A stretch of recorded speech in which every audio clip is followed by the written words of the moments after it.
एक बार भगवान बुद्ध जेतवन विहार में रह रहे थे। भिक्षु चक्षुपाल भगवान से मिलने के लिए आए थे। उनके आगमन के साथ उनकी दिनचर्या, व्यवहार और गुणों की चर्चा भी हुई। भिक्षु चक्षुपाल अंधे थे। एक दिन विहार के कुछ भिक्षुओं ने कुछ मरे हुए कीड़े चक्षुपाल की कुटी के बाहर पाए और उन्होंने चक्षुपाल की निंदा करनी शुरू कर दी कि उन्होंने इन जीवित प्राणियों की हत्या की है।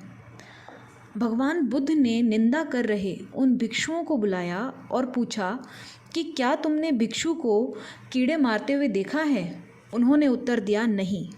इस पर भगवान बुद्ध ने उन साधकों से कहा कि जैसे तुमने उन्हें कीड़े मारते हुए नहीं देखा, वैसे ही चक्षुपाल ने भी उन्हें मरते हुए नहीं देखा और उन्होंने कीड़ों को जानबूझकर नहीं मारा है, इसलिए उनकी बुराई करना उचित नहीं है।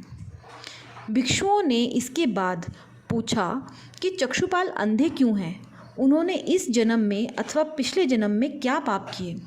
भगवान बुद्ध ने चक्षुपाल के बारे में कहा कि वे पूर्व जन्म में एक चिकित्सक थे।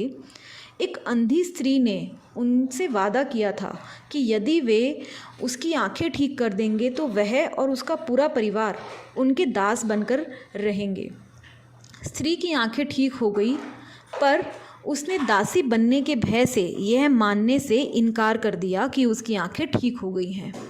चिकित्सक को तो पता था कि उस स्त्री की आंखें ठीक हो गई हैं, वह झूठ बोल रही है। उसे सबक सिखाने के लिए और उससे बदला लेने के लिए चक्षुपाल ने उसे दूसरी दवा दे दी। उस दवा से महिला फिर से अंधी हो गई। वह महिला बहुत ही रोई पीटी, लेकिन चक्षुपाल पर जरा भी असर नहीं हुआ, वह जरा भी नहीं पसीजा। इस पाप के फलस्वरूप इस जन्म में वह चिकित्सक यानी चक्षुपाल को अंधा बनना पड़ा।